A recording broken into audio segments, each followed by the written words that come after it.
Liam, it was interesting talking to Bill Bryder there, where everything, it seems, comes down to money, and money is your business. Liam's our new GB News Economics and Affairs editor on all of this. Right, so how's the whole Russian-Ukraine situation playing out on the financial markets? Well, we've just seen oil go up again this morning. It's $111 a barrel. It was just $70 a barrel back in December. So we're going to be feeling that on the forecourts when we fill up on petrol and diesel, unfortunately.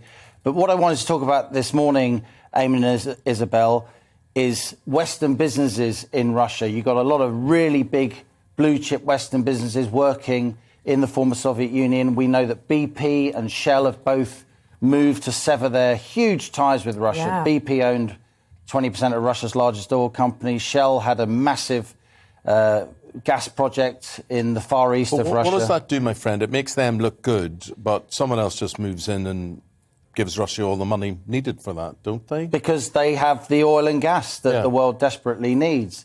It's not just BP and Shell, though. We're now seeing other big thoroughbred companies saying that they're suspending their Russia operations. I'm talking about like Ford and Boeing, which have been in the Russia, even in Soviet days, for Apple and decades. Sony and Apple and Dell, Daimler, the huge German car company. Renault has huge operations in Russia. They're all now suspending them. I doubt they'll sell the assets for now, but they're suspending them, they say, indefinitely, but we don't know.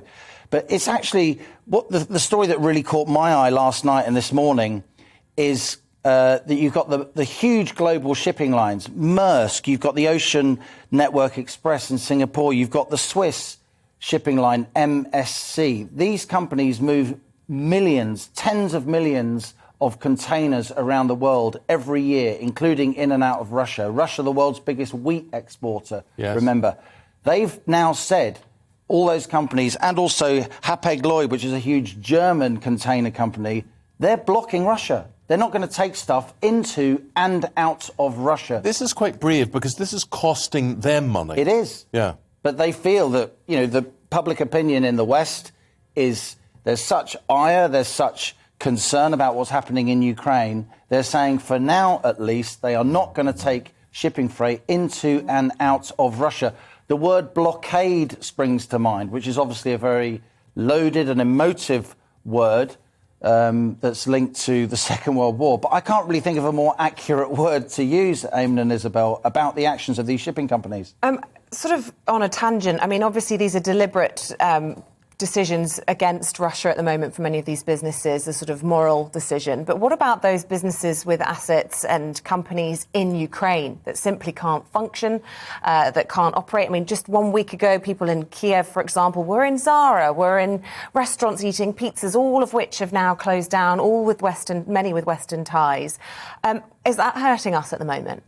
It's definitely hurting the companies involved. Look, let's be clear. Ukraine's a market of almost 50 million people. Russia's a market of 150 million people. These are major consumer markets with burgeoning middle classes.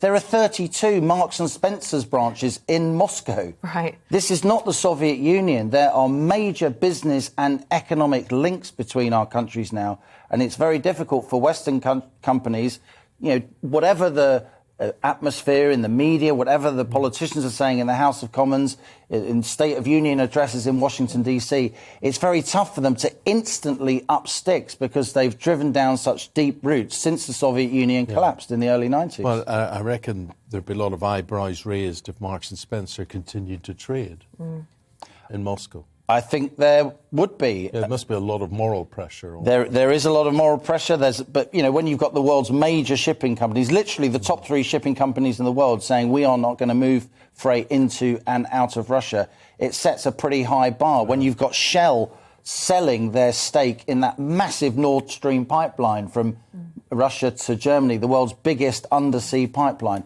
it sets a high bar. But that is where we are. This is obviously a Russia-Ukraine military conflict. But when it comes to the economics, this is an East-West conflict. Yeah, and it was really fascinating to hear what you say, tying up with what Bill Bryder said there as well, that the only language Putin really understands is money, and cutting it off from him, that hurts.